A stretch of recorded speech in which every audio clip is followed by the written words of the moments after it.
Bien, efectivamente estamos ubicados en Madrid, estamos en las instalaciones del Hotel Only You Boutique en la calle del Barquillo 21, como he dicho, en la capital de España, y estamos aquí para ofrecer cobertura mediática precisamente en la presentación, en la convocatoria de prensa que hace pocos minutos se ha concluido sobre la enfermedad renal crónica, una patología silenciosa. Un par de datos interesantes antes de presentarles a nuestro invitado. Sepan ustedes que 1 de cada 7 españoles adultos presenta algún grado de enfermedad renal crónica. En concreto, se trata más o menos de un 15% de la población adulta. Y este impacto es especialmente significativo entre las personas diabéticas. Por tanto, es evidente que existe una relación entre enfermedad renal crónica y diabetes, específicamente diabetes tipo 2, porque recordemos que se estima que 1 de cada 3 pacientes con diabetes tipo 2 además padece también enfermedad renal crónica. Y esta realidad a menudo es desconocida por la población, un desconocimiento al que se añade que se trata de una enfermedad que frecuentemente, y ahora lo comentaremos con el doctor, que frecuentemente solo presenta síntomas en una fase avanzada. Vamos a desarrollar este tema con el doctor José Luis Górriz. Doctor, encantado, muy amable. Gracias. Muchas gracias. El doctor José Luis Górriz es jefe de servicio de nefrología del Hospital Clínico de Valencia, además de profesor de medicina de la Universidad precisamente de Valencia. ¿Hasta qué punto, doctor, esta relación entre enfermedad renal crónica y básicamente diabetes tipo 2 es desconocida? Sí, en efecto, en general, la enfermedad renal crónica, como muy bien ha dicho, no da síntomas hasta fases muy avanzadas en las que ya prácticamente se puede hacer poco. Esto ocurre en la patología no diabética y sobre todo en la patología con diabetes. Es decir, es importante conocer que al principio no hay síntomas y se puede detectar mediante datos analíticos únicamente. Datos analíticos, entiendo que nos referimos a un análisis de sangre, por ejemplo, o de orina. Sí, en efecto. Debemos hacerlo mediante un análisis de sangre y de orina. ¿Por qué? Ambos. Porque tenemos con unos datos de la sangre que nos mide una sustancia que es la creatinina, que es lo que se depura por el riñón, e indirectamente el filtrado glomerular, que puede ser como el porcentaje de función del riñón, el 60, el 30%. Eso sería el porcentaje global. Y mediante la eliminación de albúmina en orina, que es una situación precoz, que incluso en la mayoría de las ocasiones aparece albúmina en orina antes de que baje el filtrado. Por lo tanto, la conjunción entre albúmina en orina y filtrado glomerular nos da una tabla de estratificación que así podemos ver el riesgo de este paciente de progresar a diálisis o trasplante o incluso de mortalidad. Claro.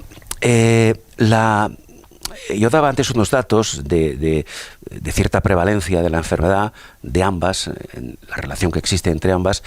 ¿Cómo ha evolucionado la prevalencia de un tiempo a esta parte? Bueno, la prevalencia primero de la enfermedad renal crónica en general, en la población general, está incrementándose progresivamente. ¿Por qué? Por el aumento de expectativa de vida de la población, que dura más, y sobre todo por dos problemas, por la obesidad y la diabetes. La diabetes es la principal causa en el mundo de necesidad de diálisis. Por lo tanto, van paralelas. Esta prevalencia se incrementa en el mundo por eso. Incremento de la expectativa de edad, obesidad y diabetes. Hace que el riñón sufra como consecuencia de estos mecanismos. ¿Aparece primero la enfermedad renal crónica y posteriormente la diabetes? No, en general no. Es al revés. El paciente que tiene diabetes tiene mucha probabilidad de tener enfermedad renal crónica, alrededor de 1 de cada 3. Estos pacientes, ¿por qué? Porque la glucosa elevada o el mal control de la glucemia es un factor de progresión renal, además de la hipertensión, obesidad y otros factores. Los pacientes con enfermedad renal crónica también tienen más probabilidad de hacer diabetes, pero realmente es mucho más relevante y más importante y frecuente la aparición de nefropatía en los pacientes diabéticos. Claro, por tanto podemos decir, doctor, que la diabetes, específicamente diabetes tipo 2, puede ser en muchos casos la antesala de una enfermedad renal crónica. Exactamente, porque la diabetes genera unos mecanismos metabólicos de aumento de la glucosa, inflamatorios y de hipertensión o hemodinámicos, que son los 3 principales bloques de mecanismos que favorecen la aparición de enfermedad renal crónica. Bien, esto implica, es decir, el hecho de que sea esta relación entre ambas enfermedades una patología silenciosa, como antes decíamos, que básicamente no da síntomas específicos hasta el momento en que la patología o ambas patologías están ya muy avanzadas. ¿Esto cómo afecta al diagnóstico? Bueno, es fundamental porque, sobre todo, el carácter silente que usted ha comentado hace que uno no piense en ello. Claro. Entonces, lo importante, y eso debe hacerse desde los médicos de atención primaria, es que se haga la detección. La detección es crucial, porque si usted no detecta, no va a poner herramientas para mejorar el pronóstico del paciente. Por lo tanto, cualquier paciente diabético con diabetes tipo 2 de al menos 5 años de evolución, las guías nos recomiendan que debe hacerse al menos una vez al año una analítica de sangre y orina para poder estratificarlo. Claro. En el paciente que tenga más riesgo tenemos que remangarnos más y trabajar más intensamente, y el que tenga menos riesgo, monitorizar y ver cómo mejoramos el pronóstico. Claro, de hecho sorprende, entre comillas, que esta relación entre enfermedad renal crónica y diabetes tenga una posibilidad de diagnóstico tan simple como una analítica.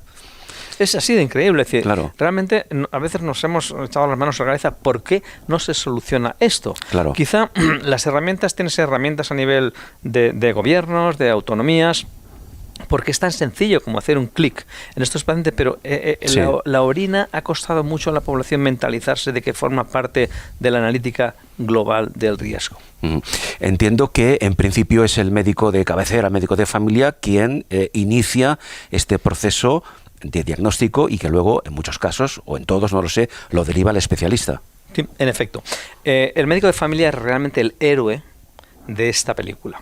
Es un héroe que trataría de detectar la enfermedad renal crónica, y en los pacientes que detecta ya tiene herramientas con mucha posibilidad de mejorar su pronóstico. Las herramientas que tenemos hoy en día, si se aplican en fases iniciales de diagnóstico de la enfermedad, pueden retrasar el inicio de diálisis entre 10, 15 o 19 o 20 años. Claro, es significativo. Entonces, si el paciente llega a nefrología en fases muy avanzadas, en el mejor de los casos, con las mejores herramientas y con todos los fármacos mejores del mundo, podemos retrasar como mucho un año. Por lo tanto, fíjese si los médicos de familia son los verdaderos héroes para hacer la detección y aplicar estas herramientas. Bien, doctor Gorriz, una vez tenemos el diagnóstico, háblenos de tratamientos, es decir, arsenal terapéutico actual del que disponemos y cómo ha evolucionado de un tiempo a esta parte, en qué se ha avanzado. Bueno, pues mire, le voy a contar la historia en 30 segundos. Hasta el año 93 no había ningún fármaco que había demostrado beneficio en la progresión renal. Sí que conocíamos, que intuíamos, sin haber demostrado, que el mal control del azúcar, de la glucosa o el mal control metabólico se asociaba a peor pronóstico. Eso lo veíamos con el paciente que tenía afectación de la retina, se iba mal. Entonces, la primera evidencia fue en el año 93 en diabetes tipo 1, que unos medicamentos de la presión arterial, los IECAS, mejoraban el pronóstico renal.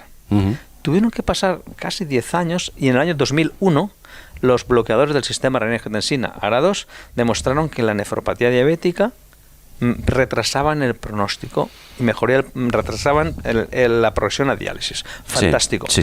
Pero desde el 2001 hasta el 2015 no hemos conseguido ni una sola herramienta, y en este momento, en los 2015, aparecieron los ISGLT2, que han sido unos grandes fármacos, y no tenemos nada.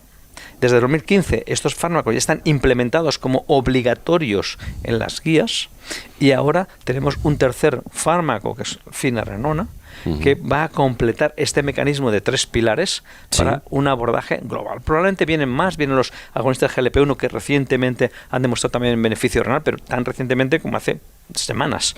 Entonces tenemos esta historia que en prácticamente 30 años que yo he podido vivir, en mis 30 y pico años de nefrólogo, he asistido a una evolución histórica que en este momento es increíble lo que podemos hacer por los pacientes que no podíamos hacer hace 10 años. Claro, como referencia simplemente, ¿qué porcentaje de pacientes diagnosticados de enfermedad renal crónica y diabetes tipo 2 llegan a diálisis? Bueno, no es fácil responder esa pregunta, porque lo que le digo es que en este momento en España la incidencia de pacientes que inician diálisis es unos 110 por millón. Es decir, tenemos 47 millones, pues 4.700, de los cuales la mitad, 2.500 pacientes al año en España inician diálisis por nefropatía diabética. 2.500. Eso es terrible. Entonces, si logramos aplicar estas herramientas, estoy convencido que en 5, 6, 7, 10 años esa tasa se va a reducir muchísimo de una forma muy importante. Entiendo. Doctor Gorriz, la enfermedad renal crónica, la diabetes tipo 2, en parte, hablábamos antes de la mayor esperanza de vida, por tanto, existe una relación con la edad. Es evidente, ¿no? Por otra parte, una vez el paciente está diagnosticado, ¿es una enfermedad crónica? Es decir, ¿no hay cura posible? En efecto, es una enfermedad crónica, pero sí que hay posibilidad de mejorar. Ajá. ¿Qué hemos conseguido con estos fármacos nuevos? Con estos fármacos nuevos hemos conseguido revertir las lesiones. Es decir, el paciente cuando tiene una lesión renal tiene albuminuria, albúmina en orina. Cuando se inflama el riñón, tira albúmina en orina. Lo normal es que una persona sana no elimine nada de albúmina en orina. Es como si tuviéramos un colador, que es el riñón, y empezaban a hacerse agujeros. Por esos agujeros se pierde la albúmina. Es cuando ya hay lesión de la diabetes. Pero resulta que estos agujeros del colador, con los nuevos fármacos y SGLT2, finerenona, generan una reparación de esa inflamación y de esas lesiones dentro del riñón que hacen que se reparen las lesiones, y eso, sin duda ninguna, puede cambiar el pronóstico del paciente. Y podemos decir, bueno, pues una prácticamente curación, y lo que observamos, que estos pacientes que tienen mucha albuminuria o una progresión renal, se estabiliza la función renal, no progresa e incluso mejoran y desaparece o se minimiza la albuminuria. Eso es por tanto fantástico, porque lo pasamos a un médico de primaria y le estamos de alta. Claro, antes de que el paciente llegue a esa fase de estabilización, ¿cómo afecta ambas patologías a su calidad de vida? Bueno, realmente en las fases iniciales tenemos un problema ahí, porque si un paciente tiene un dolor de hueso por artrosis, enseguida se queja, una enfermedad reumática, pero estos pacientes no se quejan hasta que la evolución está muy avanzada. Por eso hay que hablar con el paciente y explicarle, mire, usted tiene un problema que es muy relevante y que podemos hacer mucho por usted, pero tiene que concienciarse para tomar la medicación y hacer las medidas de estilo de vida que le estamos indicando. Pero eso es una tarea que tanto los medios de la prensa, los médicos de familia y todos los profesionales de enfermería que trabajan con riesgo cardiovascular y diabetes deben de mentalizarse y ayudarnos a esa concienciación para abordar el problema en fases iniciales. Bien, antes de concluir, doctor Gorriz, hemos hablado del arsenal terapéutico. Hablamos un poco del futuro que se espera. Expectativas de futuro para el abordaje de la enfermedad renal crónica asociada con la diabetes tipo 2. ¿Hacia dónde vamos? Bueno, yo le digo que personalmente estoy viviendo una historia apasionante, porque en mi unidad de ensayos clínicos estamos realizando todos los ensayos que se hacen en diabetes y enfermedad renal crónica, y hemos pasado de nada a una plétora de moléculas en las cuales ahora tenemos las 3 moléculas fundamentales, que son bloqueadores del sistema renina-angiotensina para la presión arterial, y SGLT2 y finerenona.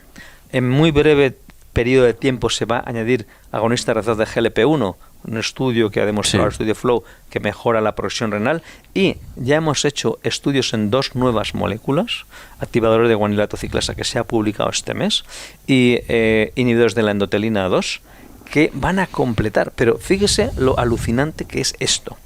Estos estudios que estamos haciendo, que uno de ellos ya se ha publicado, consigue una reducción en pacientes que ya toman bloqueo del sistema renina-angiotensina y SGLT2, y las nuevas moléculas además añaden una mejoría.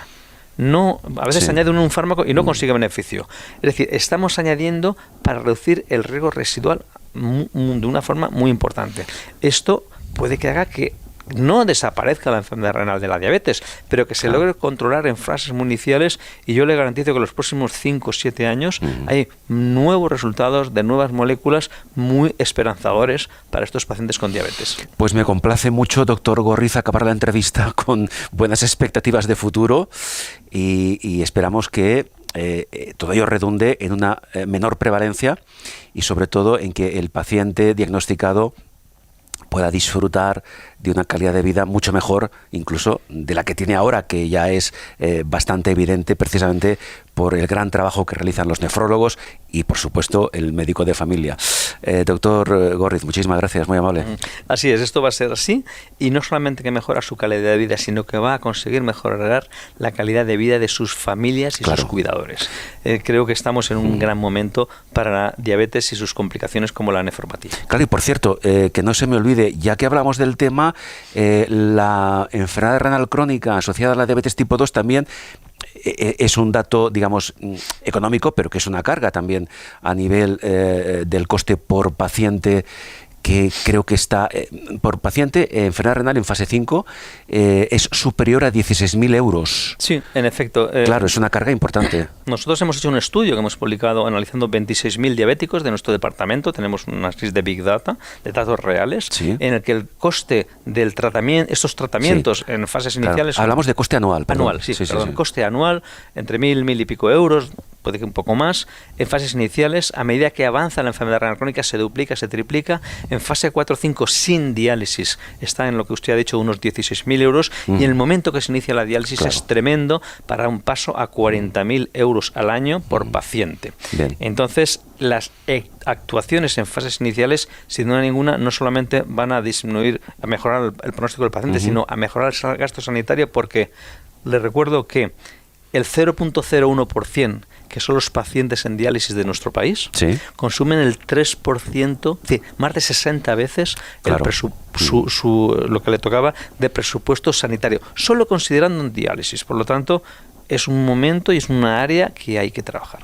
Repito, doctor Gorriz, muy amable, muchísimas gracias. El doctor José Luis Gorriz es jefe de servicio de nefrología del Hospital Clínico de Valencia, además de profesor de medicina precisamente en la Universidad de Valencia. Muchas gracias.